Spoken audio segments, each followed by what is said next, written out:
నమస్కారం మిత్రులారా, నేను మీ journalist Suranna. My humble request, Suranna టీవీని ఎవరైనా సబ్స్క్రైబ్ చేయకపోతే వెంటనే సబ్స్క్రైబ్ చేయండి, బెల్ బటన్ క్లిక్ చేయండి.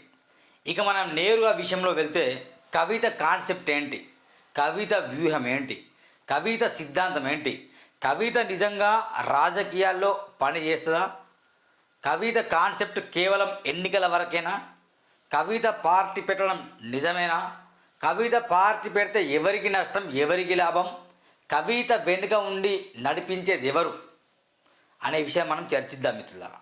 మీరు బాగా గమనించండి, ముమ్మాటికి ఇది రాసి పెట్టుకోండి. సూరన్న టీవీ వేదికగా ఒకటే మాట చెప్తున్నా, కవిత షర్మిల కంటే దారుణంగా ఉంటుంది. షర్మిలాని ఎట్లయితే తెలంగాణ ప్రజలు ఆదరించారో, ఆ తర్వాత షర్మిల ఎలా కనుమరుగైందో సేమ్ అదే సీన్ టు సీన్ రిపీట్ అవుతుంది. ఎవరి విషయంలో? కవిత విషయంలో. తెలంగాణ ప్రజలకు ఒక మంచి మమకారం ఉంది, మంచి భావం ఉంది. కాబట్టి ఎవరు ఆదరించినా, అమెరికా నుండి వచ్చినా, రష్యా నుండి వచ్చినా, ఎవరు తెలంగాణలో వచ్చినా కూడా వాళ్ళు ఆదరిస్తారు, వాళ్ళు కప్పుతారు, సన్మానం చేస్తారు. అదొక మంచి సాంప్రదాయం ఉంది. కాబట్టి షర్మిల గట్నే ఫీల్ అయింది. తెలంగాణ ప్రజలు వైఎస్ఆర్ అభిమానులు కావచ్చు, అందరూ నా వెంట ఉన్నారు, ఒక మహిళను ఆదరిస్తారు, ఒక మహిళను గెలిపిస్తారు, మహిళను నడిపిస్తారు, మహిళా శక్తిలో చూపిస్తారు అనుకున్నారు. కానీ ఆఖరికి ఏమైంది?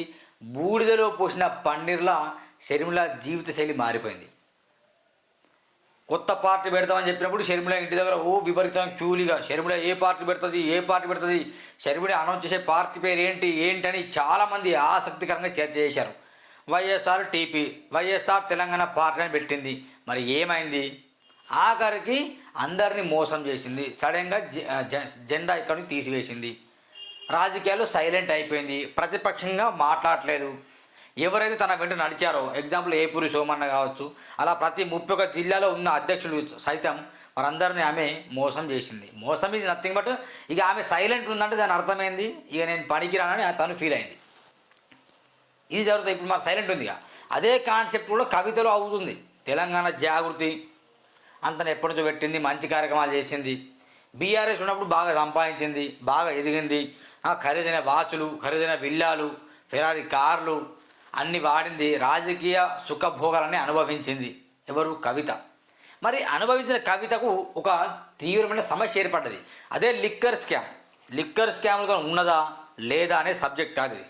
ఏదేమైనా ఒక 6 నెలలు మాత్రం తీహార్ జైల్లో తన జీవితం మొత్తం గడిపింది. అక్కడ బాగా గుణపాఠం ఏర్పడ్డది. ఏం ఏర్పడదు తనకి? స్కాములు చేసిన వాళ్ళు ఎవరు రాబాయి? బీఆర్ఎస్ పార్టీకి స్కామ్ చేసింది.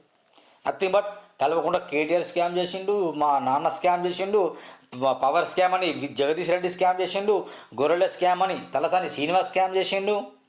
అంటే పవర్ స్కామ్ అయినా, గొర్రెల స్కామ్ అయినా, ఈ పథకాలను పెట్టి స్కామ్ చేసుడైనా, లేకపోతే ఇండస్ట్రియల్ లెవెల్లో స్కామ్ చేసుడైనా, ఇవన్నేమో వీలు చేస్తే కేవలం లిక్కర్ స్కామ్ నన్ను ఇరికిచ్చిండ్లు, నేను ఇరిగిపోయినా. ఏంది బాధ? నేను బయటికి వచ్చిన ఇప్పుడు నేను బయటికి వచ్చిన ఇప్పుడు నేను ఏం చేయాలి అనే ఒక సందిగ్ధంలో వెళ్ళిపోయి తను ఒకటే ఒక పని పెట్టుకుంది. మొత్తం కవిత పంతం, బీఆర్ఎస్ అంతం ఈజ్ నథింగ్ బట్ టీఆర్ఎస్ అంతం అని తను మైండ్లో ఫీల్ అయింది, మైండ్లో ఫిక్స్ అయింది. దాని నో డౌట్ కవిత అంతమే, కవిత పంతం, బీఆర్ఎస్ అంతం అని తను మైండ్లో ఫిక్స్ అయ్యి ఇలాంటి కార్యక్రమాలు చేస్తుంది. మరి కవిత వెనుకున్నది ఎవరు మిత్రులారా? మీరు బాగా ఆలోచన చేయండి. కేసీఆరా, కేటీఆరా, హరీష్ రావా, ప్రభాకర్ రావా, లేకుంటే రేవంత్ రెడ్డి, లేకుంటే బండి సంజయ్, కిషన్ రెడ్డి, ఎవరున్నారు కవిత వెనుక? జాగృతి సంస్థ ఉందా? మిత్రులారా బాగా గమనించండి. రాజకీయాలు ఇక్కడ తెలంగాణలో డిఫరెంట్, తమిళనాడులో డిఫరెంట్, ఏపీలో డిఫరెంట్. ఏపీలో డిఎంకే, అన్నా డిఎంకే, తల్లి కూతుర్ల మధ్య ఇలాంటి ఫైట్ ఉంటుంది. ఇక్కడ తెలంగాణలో ఎంత ఫైట్ ఉన్నది ఎన్నికల వరకే. ప్రజలు అంత పిచ్చోళ్ళు కాదు, కాబట్టి అన్ని గమనిస్తాను. ఇప్పుడు బీఆర్ఎస్ పార్టీని కవిత వెళ్ళి తిట్టడం ద్వారా ఎవరికి నష్టం, ఎవరికి లాభం అంటే ప్రజలు 2 రకాలు ఇస్తారు. మరి బీఆర్ఎస్లో ఉన్నప్పుడు తను ఎందుకు మౌనంగా ఉంది? బయటికి వెళ్ళిన తర్వాత, తీహార్ జైలు నుంచి బయటికి వెళ్ళిన తర్వాత తనెందుకు ఇప్పుడు మాట్లాడుతుంది? అప్పుడు వాళ్ళ స్కాములు తెలవవా అని ఈ వర్గం ఇట్లా ఆలోచిస్తుంది. ఇంకొక వర్గం ఎట్లా ఆలోచిస్తుంది? నేను మొన్న కేసీఆర్ వచ్చి నేను తోలు తీస్తా, ఇక నుండి తోలు తీస్తా, అసెంబ్లీకి వస్తా, నేనేంటో చూపిస్తా, అని కేసీఆర్ అంటే చాలామంది ఏమంటారంటే కామెంట్లలో కావచ్చు, నేను కూడా అన్నా, కేసీఆర్ నువ్వు రేవంత్ రెడ్డి తోలు కాంగ్రెస్ తోలు తీసుడు కాదు, కవితనే మీ తోలు తీస్తుంది, దాన్ని కొంచెం కప్పుకోండి అని నేను చెప్పిన. బీఆర్ఎస్ పార్టీ స్కాములన్నీ బయట తీసేది ఎవరు? కవితనే తీస్తుంది,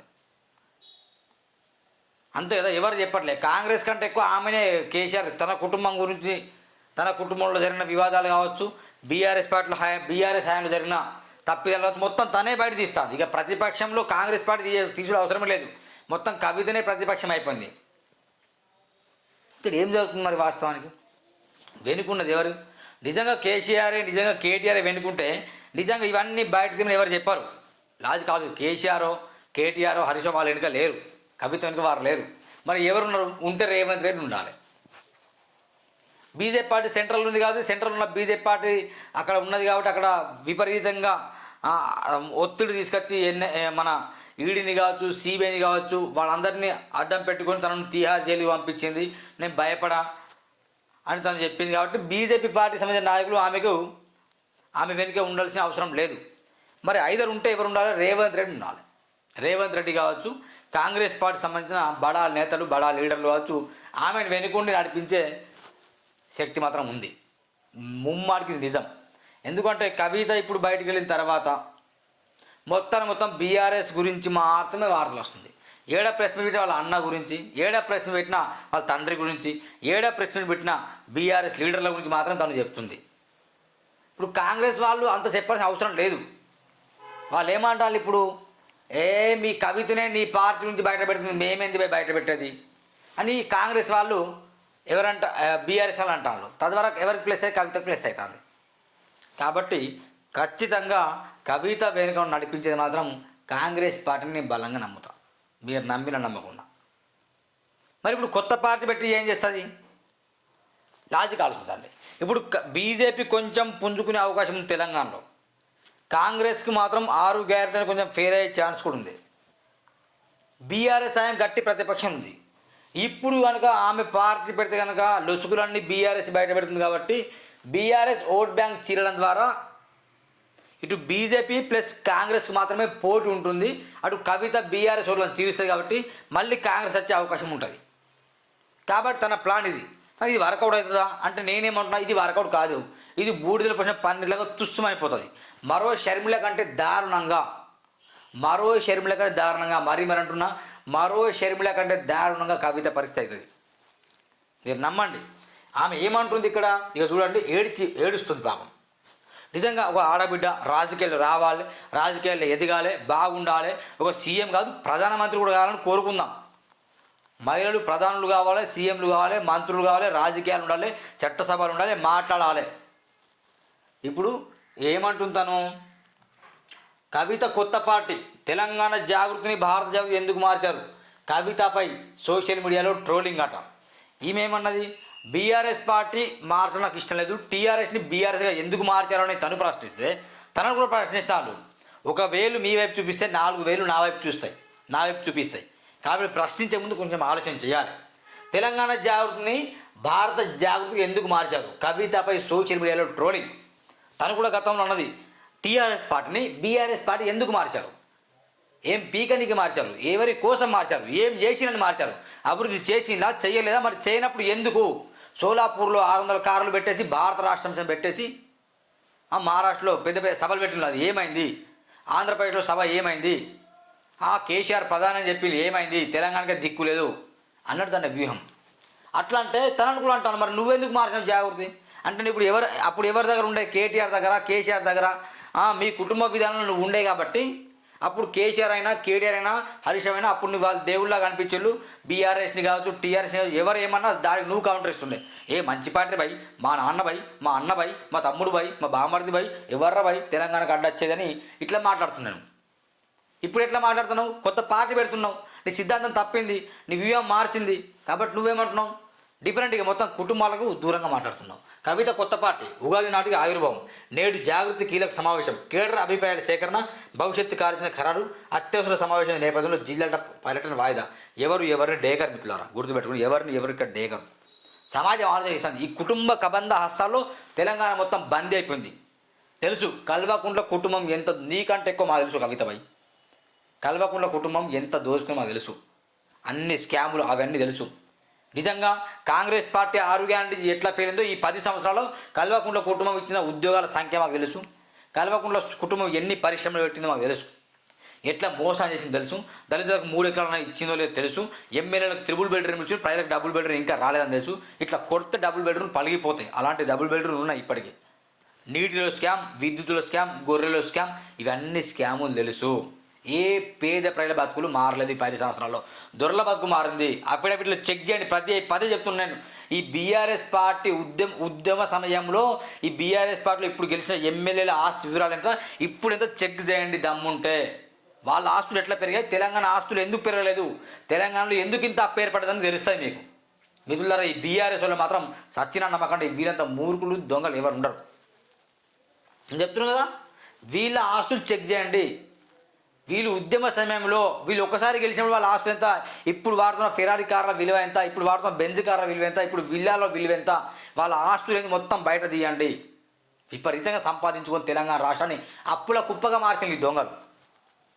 కవిత ఆ విషయంలో నిజంగా మెచ్చుకుంటున్నా, బెస్టే. కానీ ఇక్కడ కవిత వ్యూహాన్ని, కవిత ప్రశ్న విధానం తప్పనట్లే. కవిత మరో షర్మిల ఎందుకు అవుతుందో చెప్తున్నాను నేను.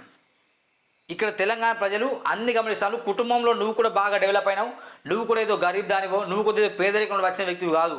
నువ్వు కూడా దొరల కుటుంబం నుండి వచ్చినావు, నువ్వు కూడా దోచుకున్నావు, నువ్వు కూడా జైలుకి వెళ్ళినావు, నువ్వు కూడా స్కామ్ చేసినావు. దానిని భాగస్వామ్యం ఉంది. ఇప్పుడు బయటకు వచ్చేసి నేను నిజంగా చాలా గ్రేట్, మంచిగా ఉంటా, నీతిగా పరిపాలిస్తుంటే ఎవరు నమ్మరంటున్నా నేను.